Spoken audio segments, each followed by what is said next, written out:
lady. That's how guys lose their jobs, not collecting fares. I'm sorry. I guess I'm a little excited. Thank you, lady.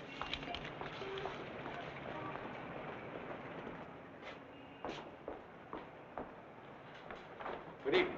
Good evening. I'm Mrs. Stewart. Would you give me my husband's room number, please? Lieutenant Stewart. Lieutenant Stewart. Yes, he's arriving today.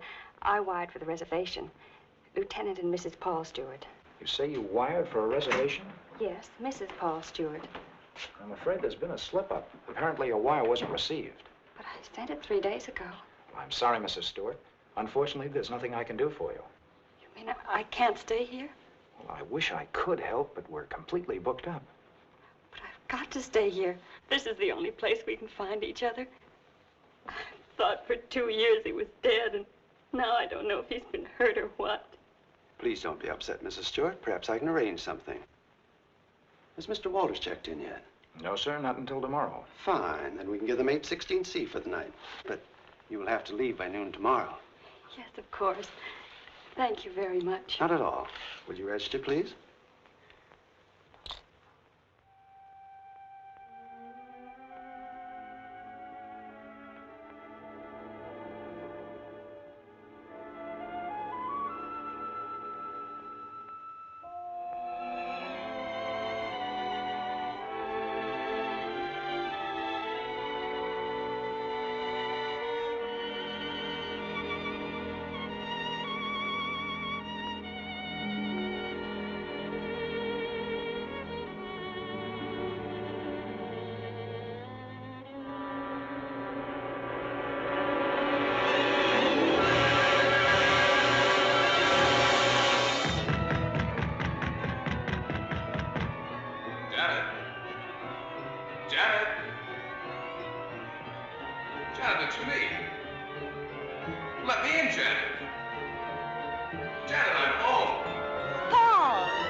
Paul?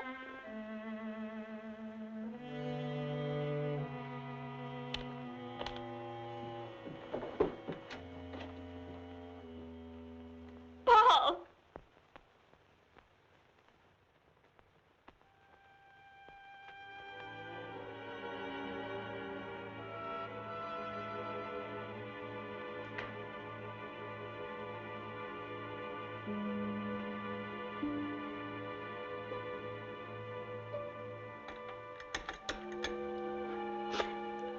Hello, this is Mrs. Stewart. Did my husband come in? No, thank you.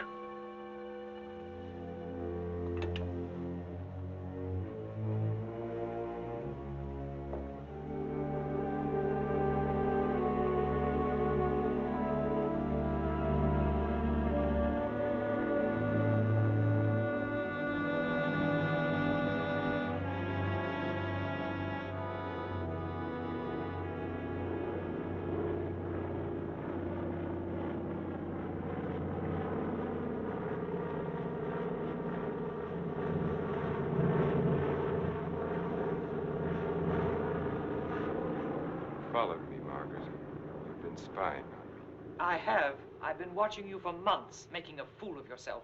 I don't think so. Bringing her here. Elaine was just about to leave. I didn't interrupt too soon? Perhaps it's just as well things worked out like this, Margaret. I've decided to ask you for a divorce. A divorce? Well? Why should I divorce you? Oh, please, Margaret, let's be sensible. Whatever we had for one another is gone. We've been afraid to admit it before, but it's true. Elaine and I... Well, I love her. You never loved anyone but yourself. Please, Margaret. I was good enough for you once, but now you want someone younger. It's not that way at all. It's just that I can't go on with you any longer. All right, Richard. You can have your divorce. You're right, we are strangers. But I have some pride, and no one's going to think you've cast me off like Margaret. that. You want your precious Elaine, and you can have her, but people are going to know the truth. I'll start right in by telling the room clerk you've been entertaining your girlfriend in our apartment. Then I'll call the newspapers. Careful, cautious Richard, destroying everything he is for the sake of a cheap Get little... away from that You phone, asked for it, Margaret. and you're going to get it. Leave that phone I'll enjoy alone, telling your Margaret. friends Leave that that you and your phone little lover alone. have been up to... I hate you.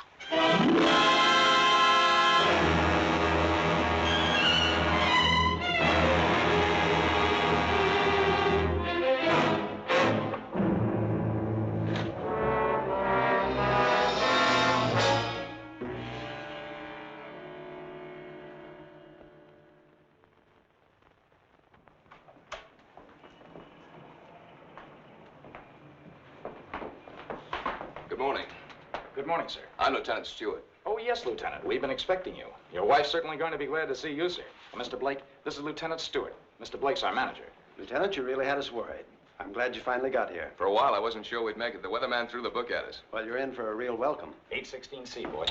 Oh, that's all right. I'd kind of like to surprise her. Very well, sir. Thanks.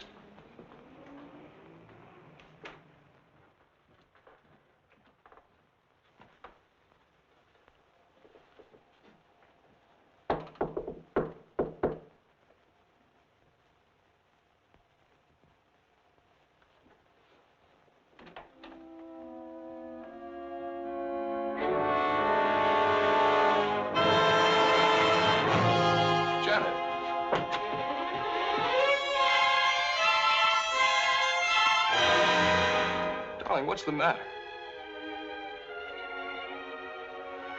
Janet. Janet, it's me. It's Paul.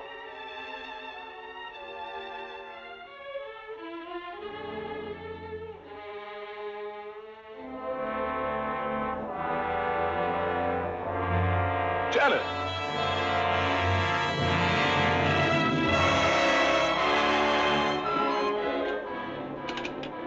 Hello? Hello, operator? This is Lieutenant Stewart calling. Can you send the house doctor to 816C right away? It's very urgent. Thank you.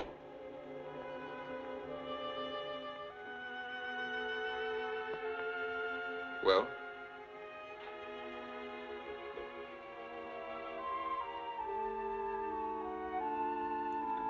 What is it? What's wrong with her, Doctor? I'm not sure. I think she's suffering from some sort of shock. I'll be frank with you, Lieutenant. This is a little outside my line. But there must be something you can do for her. We ought to call in a nerve specialist, a psychiatrist. Can you suggest one? There's a very good man in the hotel, Dr. Cross. If we're lucky, we might find him in. This is Dr. Blair. Will you see if Dr. Cross is in for me? Thanks.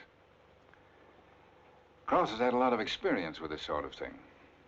I'm all right for a broken arm or an old-fashioned hangover. But when it comes to the mind, well... hello, Dr. Cross. This is Blair in the hotel. How are you? Say, I've run into something that's right up your alley. One of the guests here's had some sort of shock. No, I don't know what caused it. Oh, would you? Well, that's mighty nice of you. Thanks, Doctor. 816C. He'll be right with us. She was so alive when I saw her last. I can't quite believe this. Better snap out of it, Lieutenant. I don't want another patient. Dr. Cross is one of the best men in this part of the country. I'm very happy that he's going to have a look at it. I don't get it. What could have brought it on? I wish I could tell you. The mind's a strange instrument. What affects me may not bother you in the slightest. The workings of the mind depend on so many things inside as well as outside. You can't make hard and fast rules. Well, I suppose it is plausible that she hasn't been feeling well. Worrying about me, not knowing whether I was dead or alive. Then coming here and not finding me. That'll be Dr. Cross. Good morning, Doctor. Good morning. I appreciate your promptness. Not at all. The sooner you get to a case of shock, the better. This is Lieutenant Stewart, Dr. Cross. How do you do, Lieutenant? Thanks for coming, Doctor. My wife is in the bedroom. She doesn't know me. She doesn't seem to know anything. Were you here when it happened? I just got in a few minutes ago. When I opened the door, she was sitting on the divan. Her eyes were wide open. She was staring at nothing. Did you notice anything peculiar about her actions when you saw her last? I've been a prisoner of war for 2 years. I've just come home. Oh, I see. She's had a rugged time of it, all right. First thinking I was dead, then hearing from me. On top of all that, my plane was 12 hours late. Would you say that she was a nervous, imaginative girl? No, sir. I've known her all my life. We came from the same small town in Michigan. Went to school together. She's just a nice kid. What's wrong with her, Doctor? She's had a nervous collapse, went into shock. Where did you find her? In the living room. In the living room? You said she was sitting on the divan. Yes, right here. I see. What do you think could have caused it, Doctor? Well, that's difficult to say.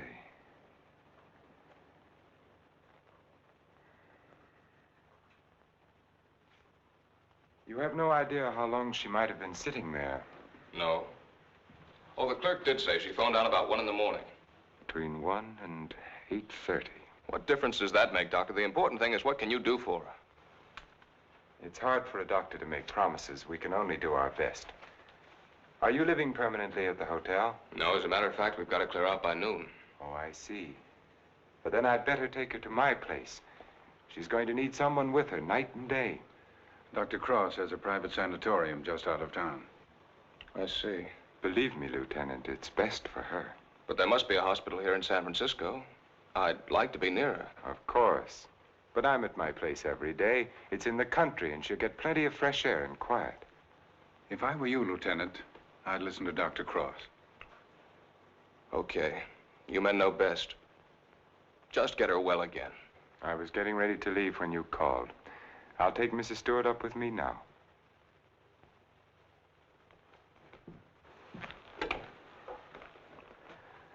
Hello, this is Dr. Cross. Will you get my office, please? I'm going along with her, Doctor. I'd rather you waited, Lieutenant, until I've been able to give her a thorough examination. It's quite possible your presence may excite her and do her more harm than good. It's just that it's been so long since I've seen her. Why don't you drive up with me tomorrow? Miss Jordan, will you call the hospital and tell Miss Hatfield to have a room ready for a new patient? We'll be there shortly. Yes, that's right. You pick us up at the hotel. Right. You'd better pack a bag for your wife, Lieutenant. Thanks, Doctor.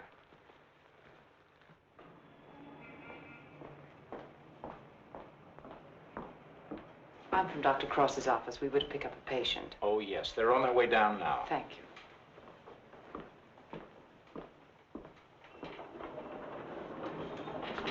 Your car's waiting, Doctor. Thank you. This is Miss Jordan from my office, Lieutenant Stewart. How do you do, Lieutenant? Mrs. Stewart has had a nervous collapse. What a shame. Don't you worry, Lieutenant. We'll soon have her well again. You'll call for me in the morning, right? Yes, I'll pick you up at 11:30.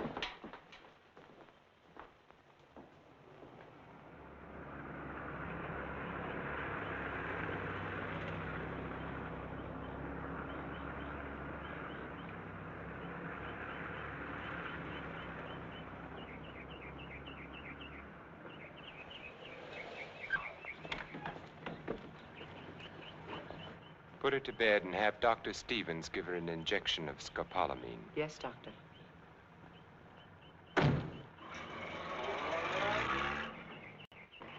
Miss Hatfield, Good morning, Doctor. your patient is coming in at the ambulance entrance. You have a room ready? Yes, I have, sir. Thank you.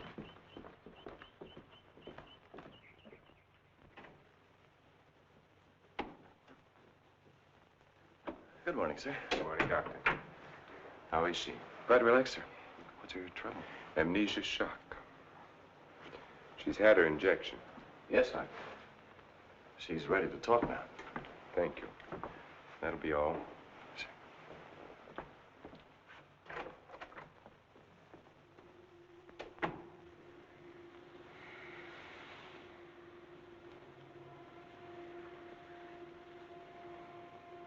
I'm Dr. Cross, Mrs. Stewart.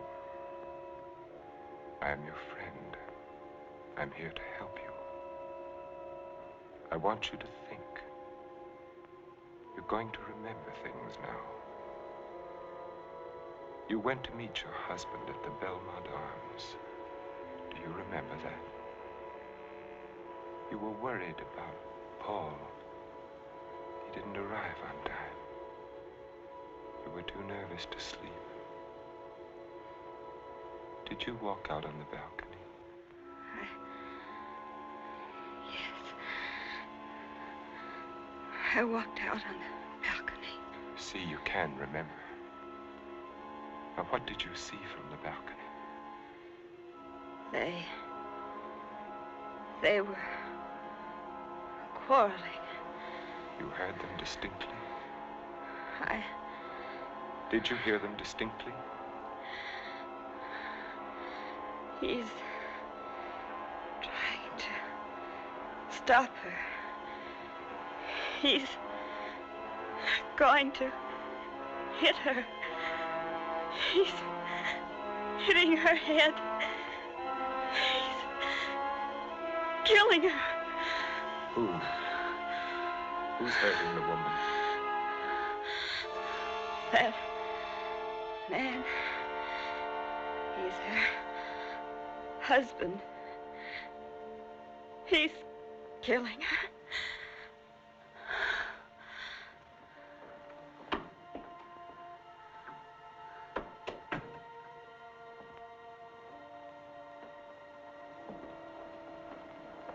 Well? She knows, Elaine. She remembers. Her room was opposite my apartment. She walked out on the balcony. She heard everything.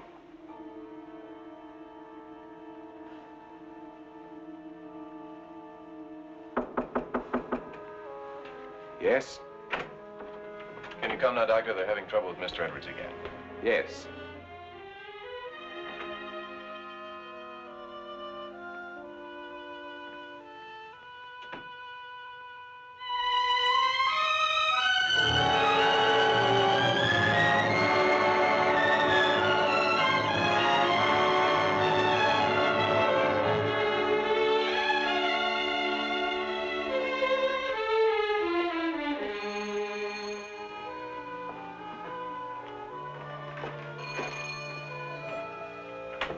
Darling, I didn't think you'd ever get here.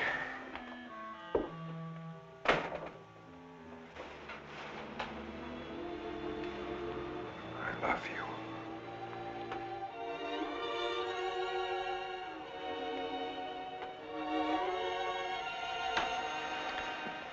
You've got a headache. I can tell from your eyes. Yes, it's bursting.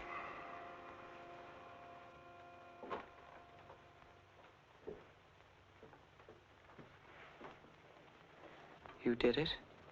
Yes. Yes, I did it. It was horrible, Elaine. I had the porter take the trunk down. I told the hotel manager I was joining my wife in Carmel for a few days to ship the trunk to my lodge. No one knew she was in town last night? No, she came up the back way. She wanted to surprise us, remember? You're not sorry. Are you? I wish I'd called the police. I lost my head. I didn't mean to kill her. There was no premeditation. But now I've concealed her body. I've shipped the trunk to my lodge. Well, you know as well as I do there's only one answer for that. I shouldn't have listened to you, Elaine. Think, darling. What would have happened if you'd called the police? Manslaughter means 20 years. What would that have done to you, to us? I don't know. Would you have wanted it that way? Now no one knows. We're safe. You're forgetting Janet Stewart, aren't you? She knows. What if she talks? I haven't forgotten her. She can't tell what she's seen as long as she's in this condition, can she? The shock will wear off in a couple of weeks at the most. It'll wear off if you let it, Dick. Elaine, I'm a doctor. She'll talk only if you let her. You mean too much to me. It's the only way out, Dick. It's the one and only way out for us. If I don't know, Elaine, I've got to think.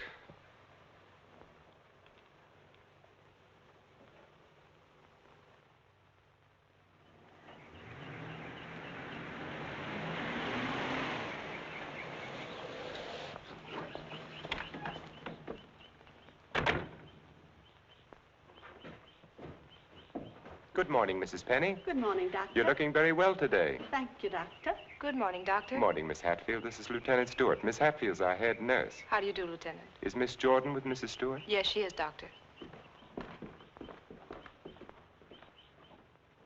Good morning, Lieutenant. Janet. Darling, it's me.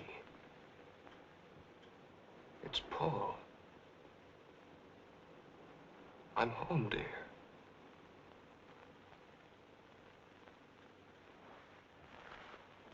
She's worse. Not really. She was restless, and we gave her a sedative. You've got to be patient, Lieutenant. It's going to take time. And you must try to stop thinking of your wife as she was. You see, when you were reported killed, she had a terrible time adjusting herself, but she did. Then when the news came that you were alive and on your way home, it was hard for her subconscious to accept that because the first adjustment had been so difficult. Then, of course, when your plane was late, she thought she'd been tricked, that you'd never sent that wire. Don't try and let me off easily, Doctor. Give it to me straight. Tell me, can you help her? That's a very difficult question to answer. Sit down, Lieutenant. The mind is a delicate, fragile thing. It's almost as intangible as faith. And that's what you're going to need.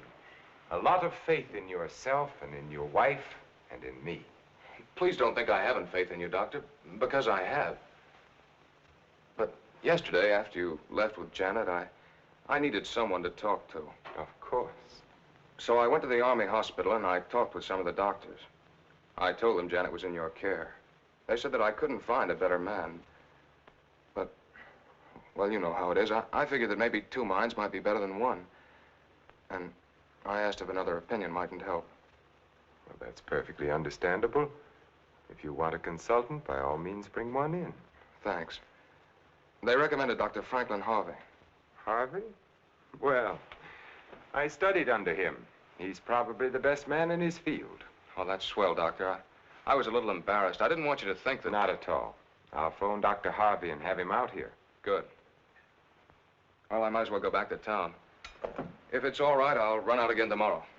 For Mrs. Stewart's sake, I'm going to have to ask you to observe our regular visiting days, Sundays and Thursdays. I'll phone Dr. Harvey and try to have him out here Thursday so that you can talk with him then. Okay, we'll make it Thursday.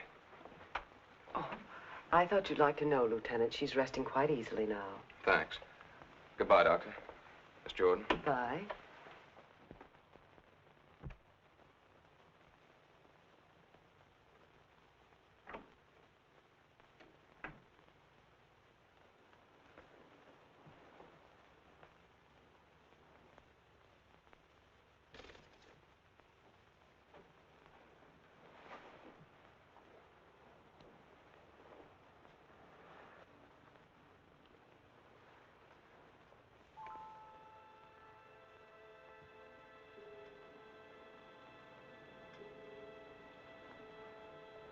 Mrs. Stewart.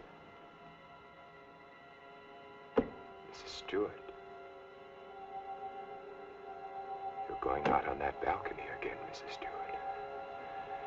You're looking into the other apartment. You're listening to the argument. Do you remember what happened to the woman? He's hitting her. He's hitting her with the candlestick. And now he's hitting you. No. Hitting you with the candlestick. Hitting your head again and again. My head is hurting my head. The candlestick is killing you. Soon you won't be able to remember anything. You can't hear the sound now. You can't hear anything. You can't hear. You can't remember.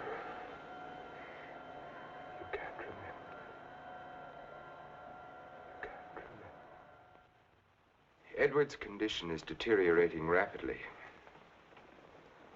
If this continues, we will have to take steps to put him in a more suitable institution. She's exhausted. You haven't got far to go. Lane, do you think you could manage it here alone for the weekend? Certainly. Why? The trunk should be there tomorrow. I've been wondering. There are no servants at the lodge. What'll happen when the trunk is delivered and there's no one to receive it? Nothing. They'll just leave it on the back porch. When are you leaving? Tomorrow. Dr. Harvey's due here this afternoon. Harvey? Coming here for what? Stewart requested a consultation. You're not going to let him examine her. Of course. How would it have looked if I'd said no? But he might discover something. He has no reason to be suspicious. You can't risk it. I won't let you. I know what I'm doing, Elaine. Darling, you're not thinking clearly. I've never seen things so clearly before in my whole life.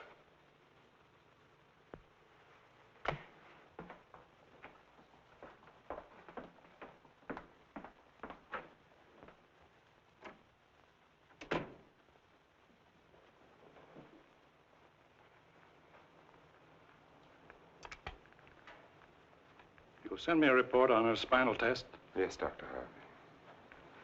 and the other specimens. Yes.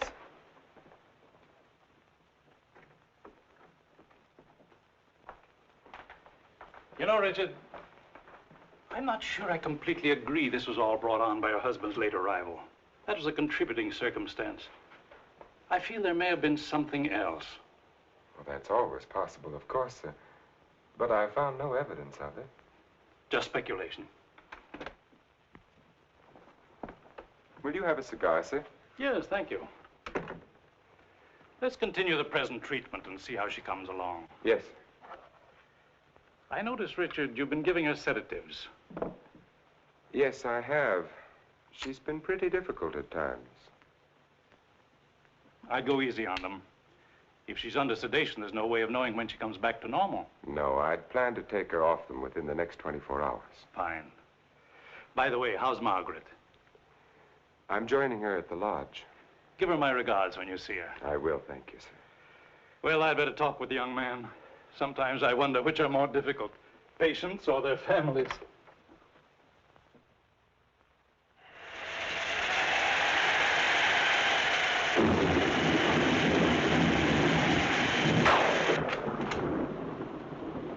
Hiya, beautiful. Hi. Yeah, what a night. You don't happen to know a blonde who'd like to relax with me, do you? That's what I thought you'd say. Coffee? Please. And poor Edward's storms don't do him any good. He kept ducking into his closet and slamming the door after him. I finally had to lock it. How's your patient? All right, I guess. I was talking with her husband. It's kind of tough coming home and finding a wife in that condition. Yes. Can't figure Dr. Cross's treatment. Why keep the poor guy from seeing his wife? I think it would have helped snap her out of it if she saw more of him. Dr. Cross doesn't want to get her excited. After all, the attack was brought on by worry over him. Yeah. That was close.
It's time to turn in. So you better tuck your patient in bed and get a good night's sleep. Yes, I should be up there now. Tell me, is it true that doctors get a night off once in a while? If you had a night off, you wouldn't know what to do with it. Wouldn't I? Wouldn't I? Good night, Doctor. Good night.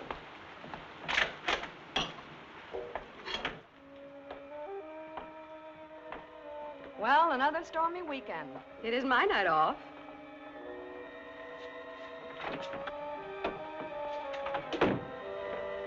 Well, anyway, the rain will help Jane on her day off.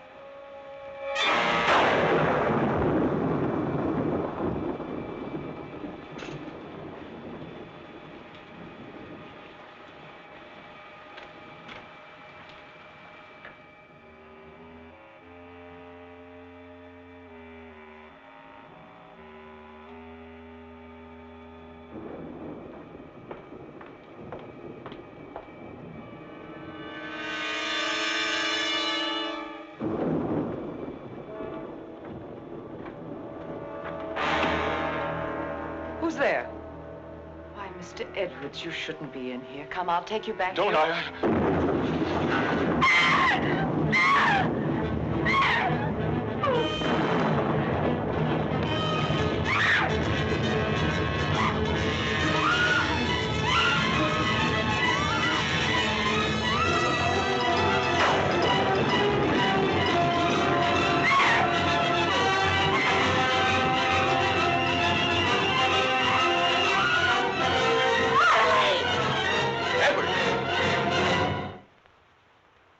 Don't be afraid. We won't let the storm hurt you. You're coming back to your room, aren't you, Mr. Edwards? Aren't you, Mr. Edwards?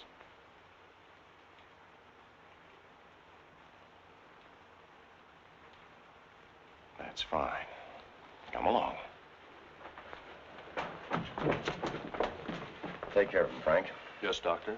Come along, sir. Are you all right, Elaine? Yes. There, Mrs. Stewart, it's all over. Oh, he killed her.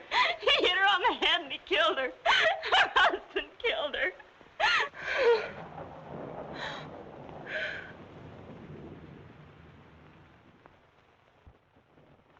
Edwards became very violent last night. This morning we found that he had a key hidden away. I ordered the lock on his door to be changed. As for Mrs. Stewart, she's suffering from hallucinations. She keeps insisting that she witnessed a murder, which obviously... Come in. Oh, hello, Lieutenant. They told me I'd find you here. I hope I'm not interrupting. Not at all. It's kind of rough, isn't it? Yeah. She's out of her head. She's got a crazy idea she saw a murder. What am I going to do? Ah, you're going to sit tight. She's in good hands. So they keep telling me, but... Oh, she's getting worse. Now, I'm thinking of taking her back to San Francisco, to a hospital there. I wouldn't do that if I were you, Lieutenant.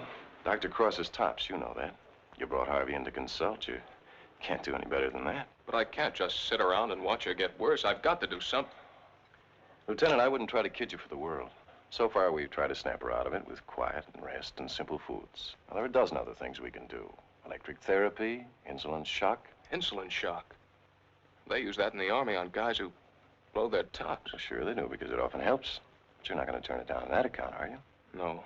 Well, then relax. The setup here is perfect. Everybody's rooting for you. Now, just take it easy. You mean that? Okay.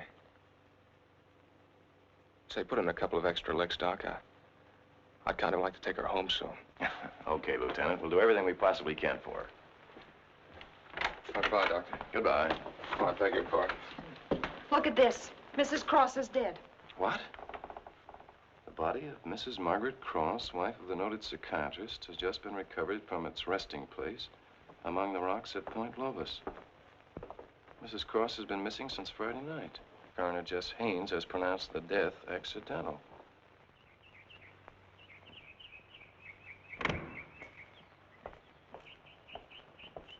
Good morning, Doctor. You have our deepest sympathy. Thank you.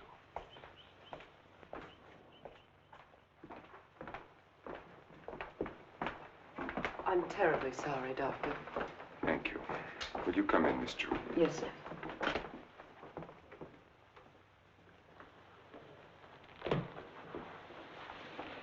You're the perfect picture of a heartbroken husband. Am I? I've missed you. Driving back, there was time to think. I got to thinking about you. I asked myself, is she worth what I've done? Well?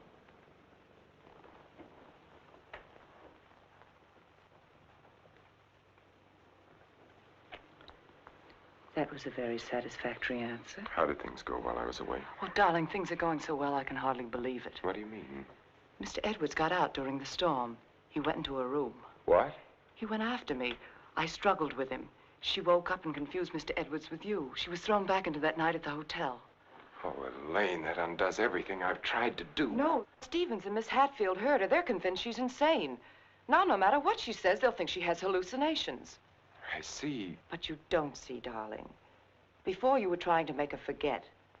Now she can talk her head off and no one will believe her.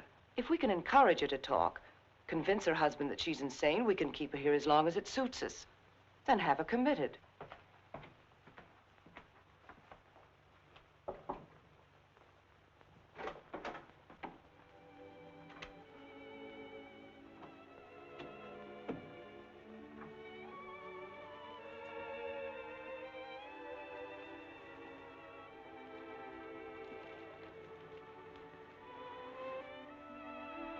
Darling.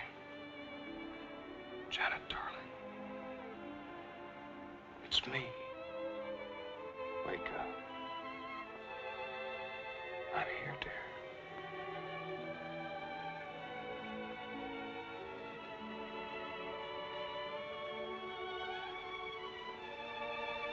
Oh.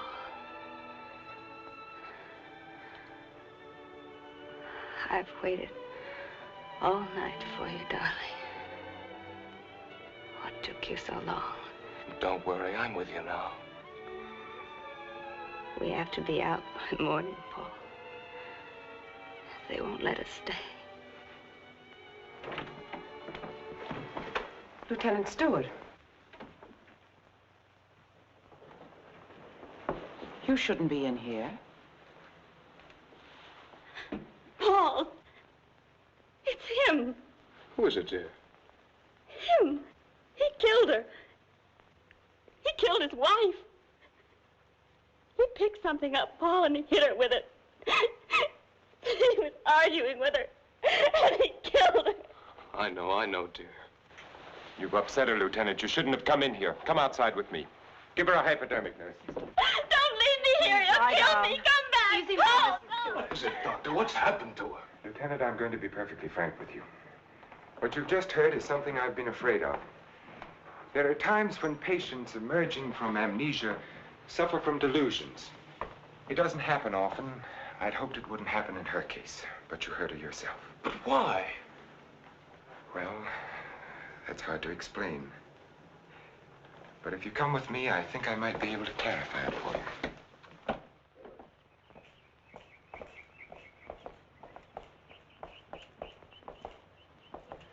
Hello, Mrs. Penny. Good day, Doctor. How are you feeling today? Just fine, Doctor, just fine. That's a lovely thing you're knitting there. It's a shawl for one of my friends. Everyone here treating you well? Oh, yes, they're very nice to me. Dr. Stevens hasn't tried to kill me with that needle for a long while now. Neither has Miss Hatfield. Haven't I told you many times, Mrs. Penny, that no one here is trying to kill you? Oh, yes, they are. You all want to kill me. You're murderers, all of you. But I've learned.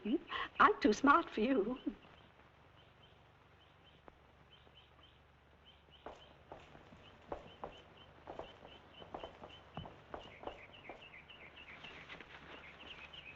What you've just heard, Lieutenant, for the second time, is the typical attitude of many of our patients towards the hospital staff. But that old lady, she seemed all right. Mrs. Penny is suffering from a paranoid form of dementia precox, characterized either by delusions of grandeur or delusions of persecution, or both. The patient, when confined to the hospital, almost invariably becomes convinced that the doctors and nurses who are treating him are really murderers intent on killing him. This delusion is quite common among mental cases in an institution of this sort. Are you trying to tell me my wife is out of her mind? No. Out of the mind denotes complete loss of reason. Mrs. Stewart hasn't reached that stage. But she's got the same crazy idea as the other patients. Right now, she's merely suffering delusions. However, I feel it's only fair to tell you, Lieutenant, that this condition can become worse. Our fight now is to prevent further deterioration of her mind. You've got to help her, Doctor. You've got to get her well again. I'll do everything I can. Believe me.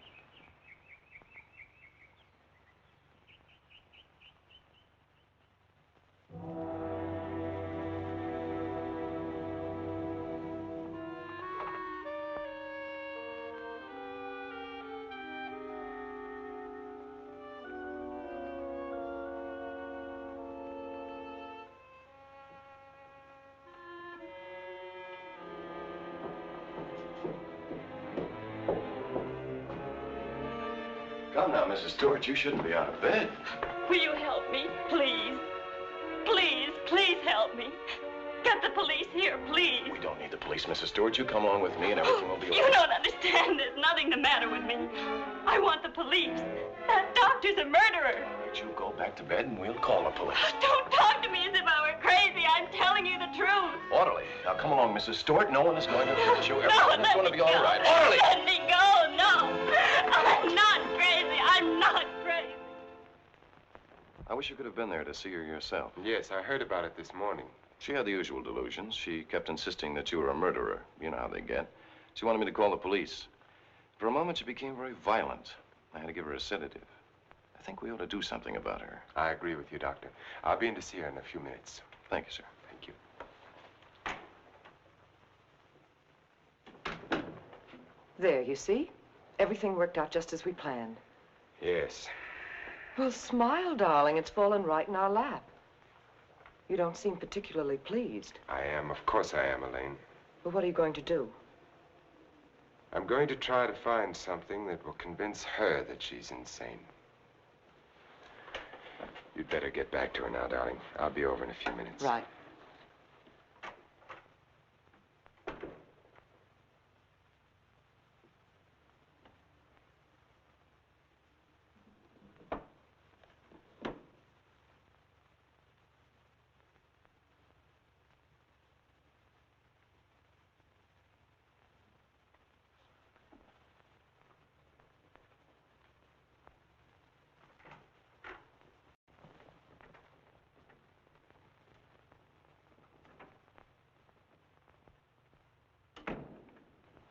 You feeling any better today?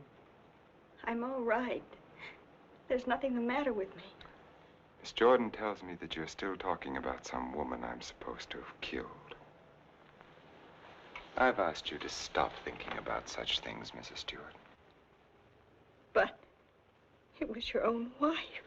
If I can prove to you that you couldn't have seen me kill my wife, would you believe that this is a delusion you've been suffering from?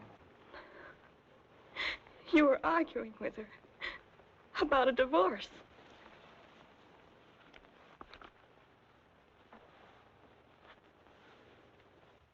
If you will look at the date on this newspaper, Mrs. Stewart, you will see that my wife died only a week ago.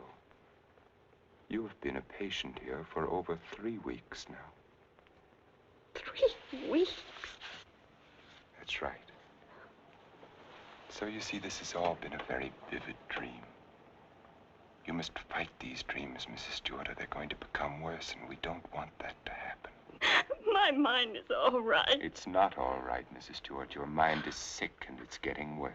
My mind is all right. You wouldn't want your husband to see you in that condition, would you? He doesn't even want to see you when you're like this. You're losing your mind, Mrs. Stewart. No, no. Losing your mind.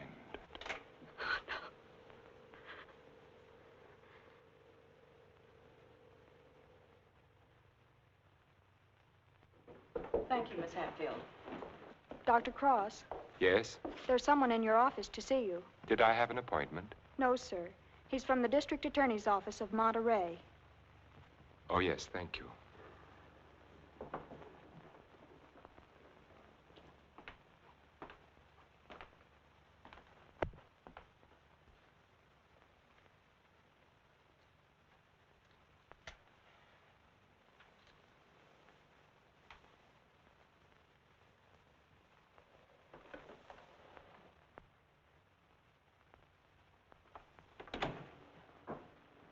Dr. Cross?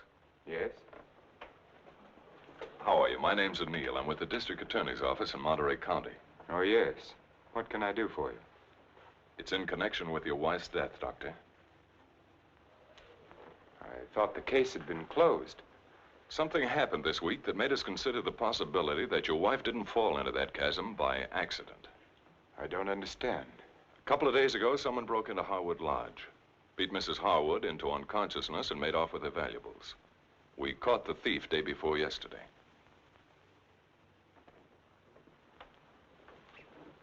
But what has that to do with Mrs. Cross's death? It may not have anything to do with it. It occurred to us that since the lodge was so close to your place, the man who clubbed Mrs. Harwood may have paid a visit to your wife. You've lived around Point Lobos for nearly 10 years. Mrs. Cross spent much of her time there. She must have known those cliffs pretty well, even at night. Yes. I'd hate to think that I'm not saying it was murder, Doctor.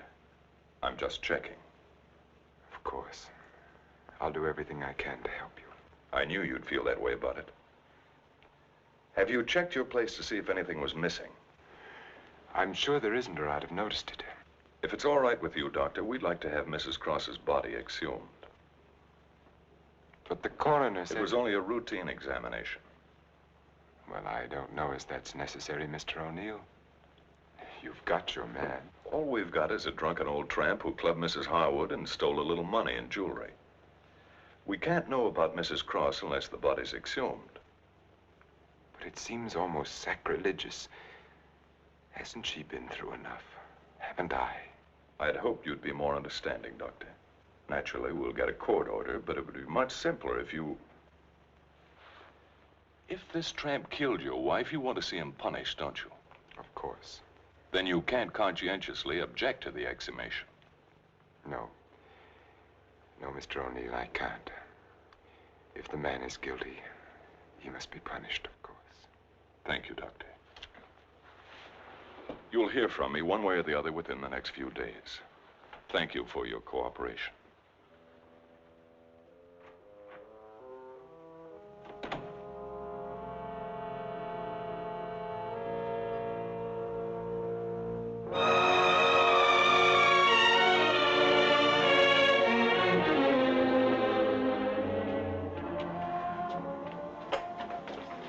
Darling, I've been so worried I didn't know what had happened to you. Where have you been? City. When you weren't here for dinner, I began to worry. What did the man from the district attorney's office want? They're going to exhume Margaret's body. You're not going to let them. I had nothing to say about it. They'd get a court order. But why are they? I don't think some prowler may have killed her. Prowler? They weren't looking for anything before. She slipped and fell and fractured her skull against the rocks. Now they may discover it wasn't the fall that killed her. They can't prove anything. No. Once they start asking questions, That's why I went to the city. I had to make sure that I hadn't overlooked anything in the apartment. Why didn't I report it in the first place? Why did I let you talk me into... If it weren't for that Stewart girl, if they start asking questions and find her... Maybe they won't find her. We've taken care of everything else so far. If we have to, we'll take care of her, too. And you're not helping matters acting this way.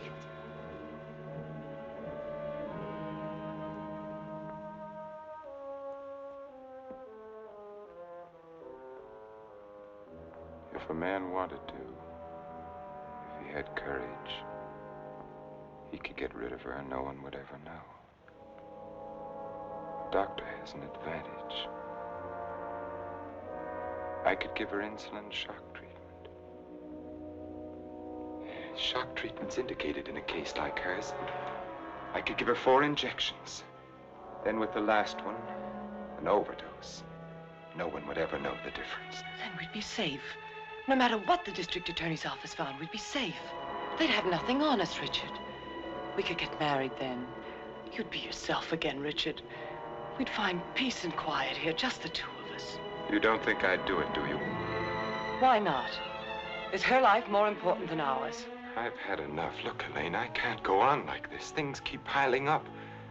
First it was Margaret, and then tricking that child so that she'd forget. Then convincing her that she was insane. There's a limit beyond which even I can't go.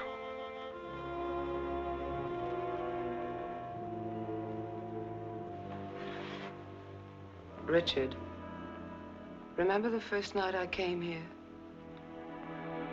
Remember?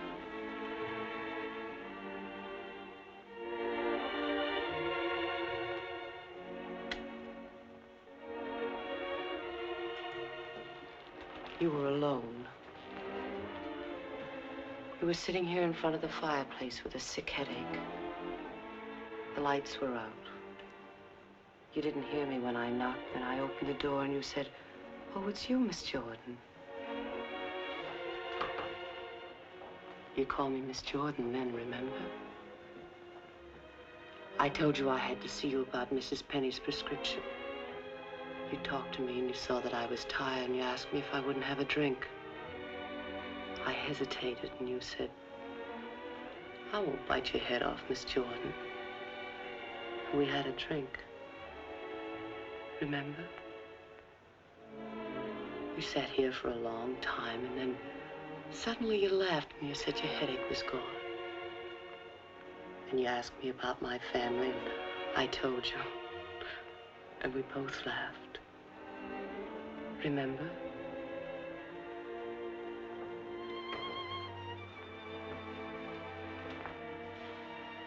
Then you took me in your arms. I know you remember that. I won't do it, Elaine. I won't do it.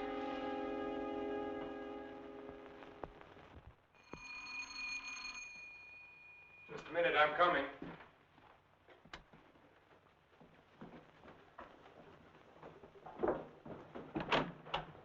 Hello, Doctor. Come in. I hope you hadn't gone to bed. No. They told me at the hospital I'd find you here. I didn't expect to see you so soon, Mr. O'Neill. I thought you'd phone me if there were any developments. I had to serve the papers. Oh, yes? Coroner's inquest subpoena. Now it's legal. What did the coroner find? Your wife was murdered, Doctor. Oh?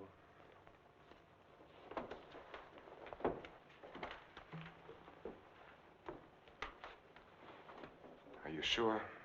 Yes, sir. Sit down, Mr. O'Neill.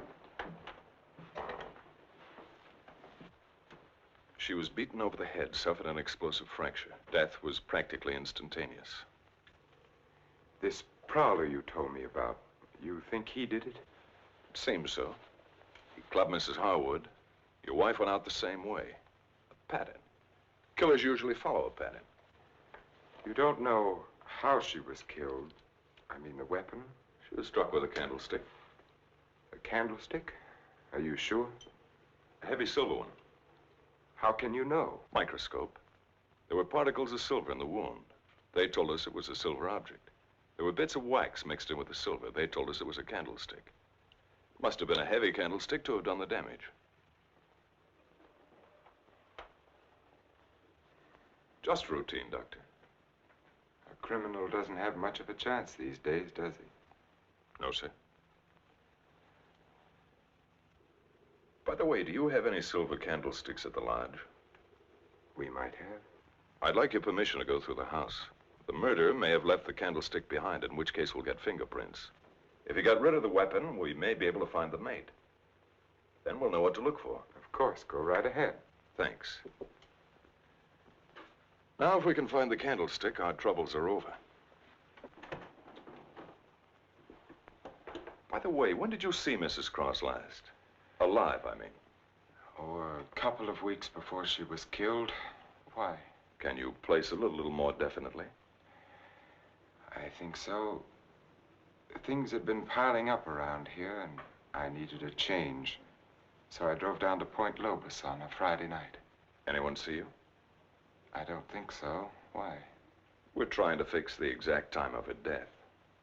Well, I'm not sure anyone saw me. I drove down there on Friday night, left there around 9:30 Saturday night. Well, it's not too important. Naturally, I want to do everything I can to help you, Mr. O'Neill. If I think of anything, I'll get in touch with you. Thanks.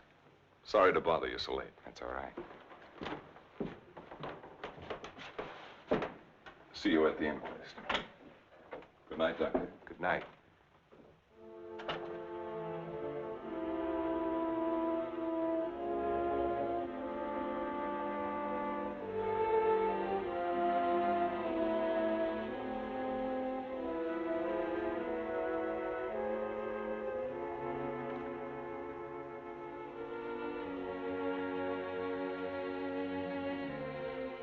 Thou love her, comfort her, honor and keep her in sickness and in health, and forsaking all others, keep only unto her, so long as ye both shall live.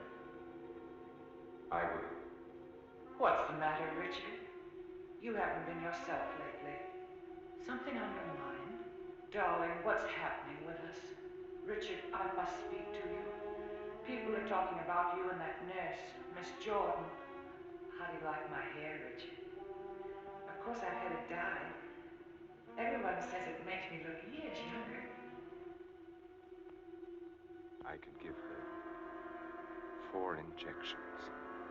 Then with the last one, an overdose.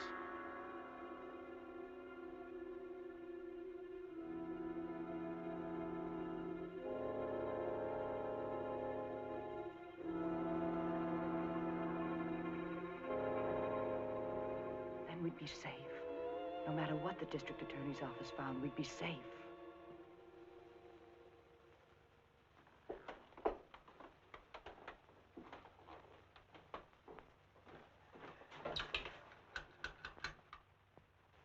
Get me Lieutenant Stewart, please.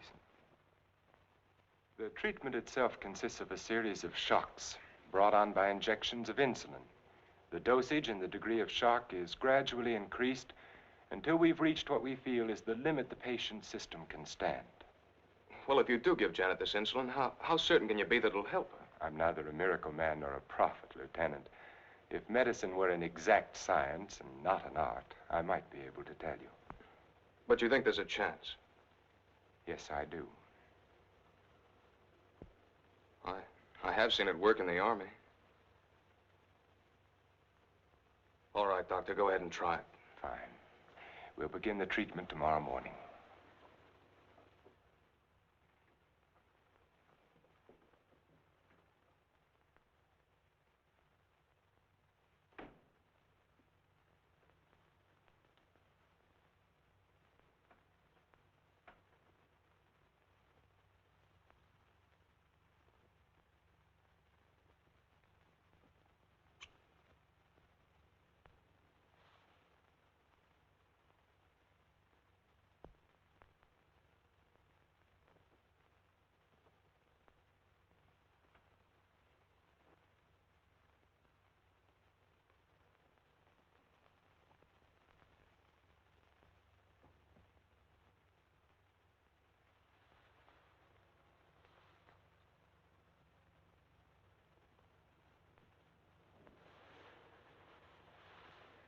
Give her about an hour and a half.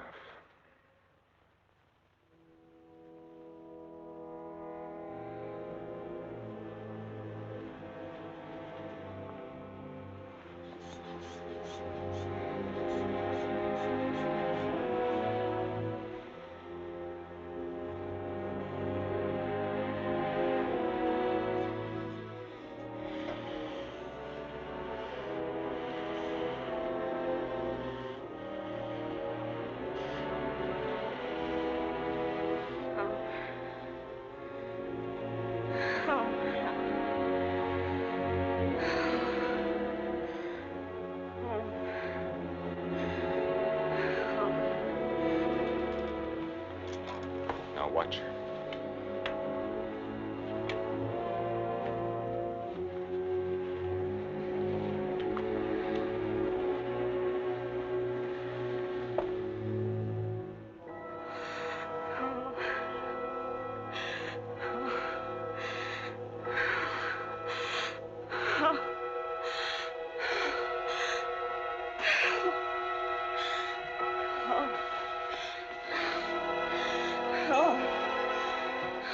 Dextrose will bring her out now.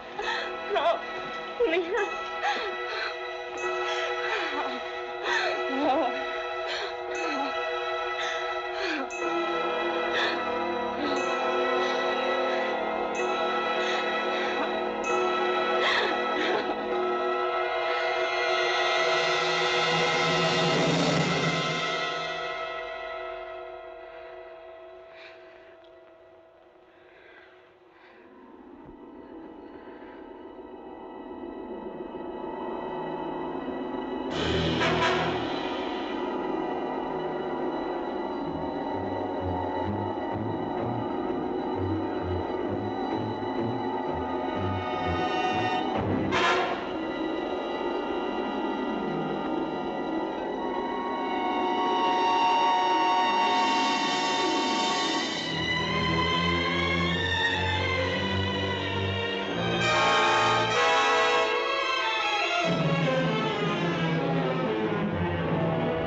he's in. Do you have an appointment?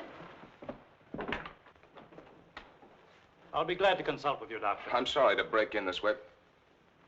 But my secretary will make the appointment. I had to see you, Doctor. It's about my wife. She's been getting insulin shock treatments. Now, just a moment, young man. Oh, it's Lieutenant Stewart.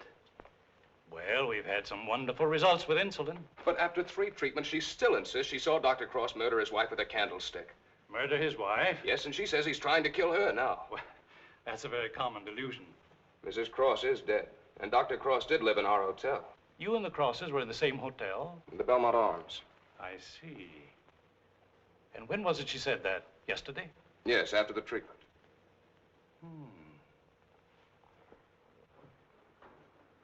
You realize it's hard to make generalizations. But as a rule, the patient is completely normal immediately after insulin shock.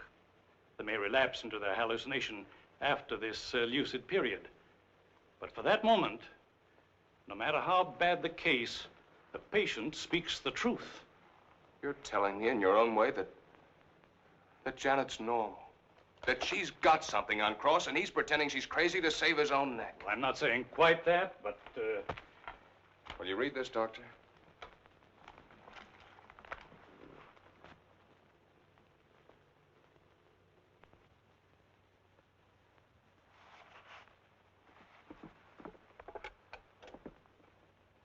Get Dr. Cross at his sanitarium, please.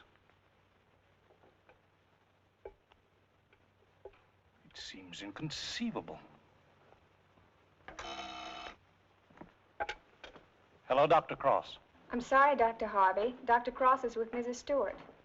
No, sir, this is Dr. Stevens' day off. I see. Thank you. Well, Lieutenant, I think a trip is in order.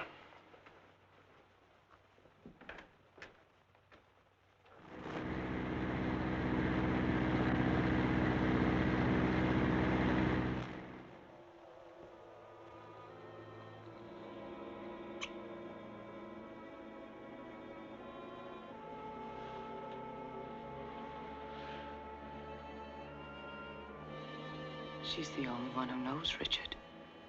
No matter what O'Neill says or anyone else, if she's out of the way, we've nothing to worry about.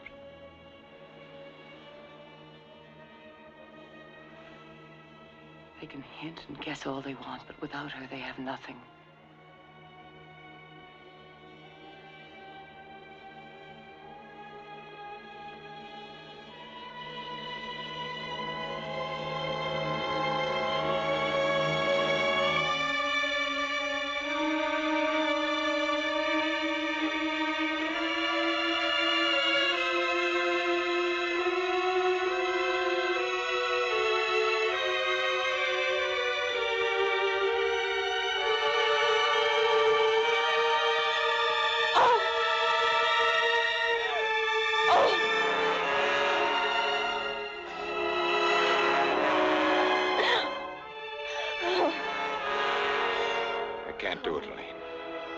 I've got to bring her out of it. No. No, you can't. Dick, you can't. Dexterous, Elaine, I've got to save her. I've got You can't. I won't let you. We've got to go through with this. Don't you understand? I can't go through with it. Her life or ours. No one will ever know. Elaine. Richard, listen to me. Let go of her. Richard, I love you. Let go. Oh, Richard! Richard!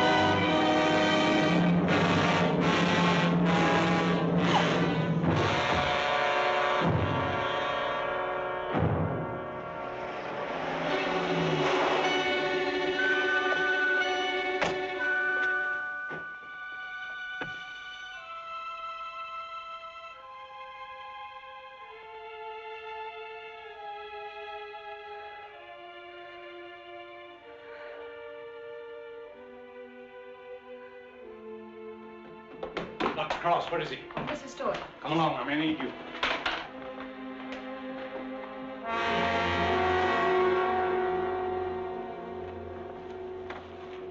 Adrenaline, quickly.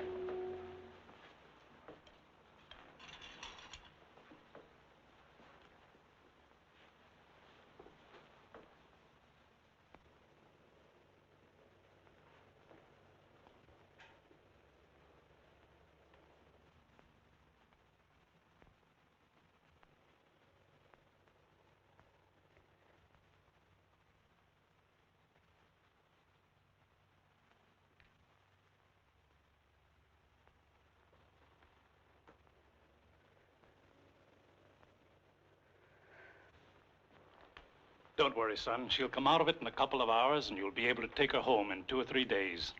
I'm very grateful to you, Doctor.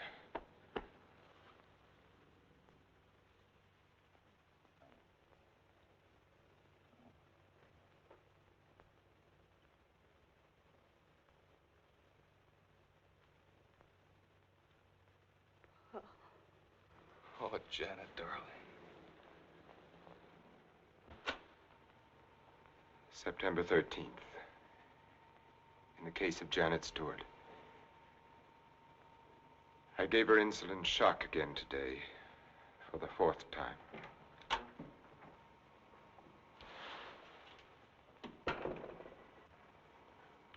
Can you give me a minute?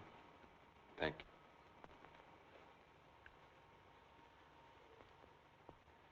Dr. Harvey completed the treatment successfully, and the case is closed.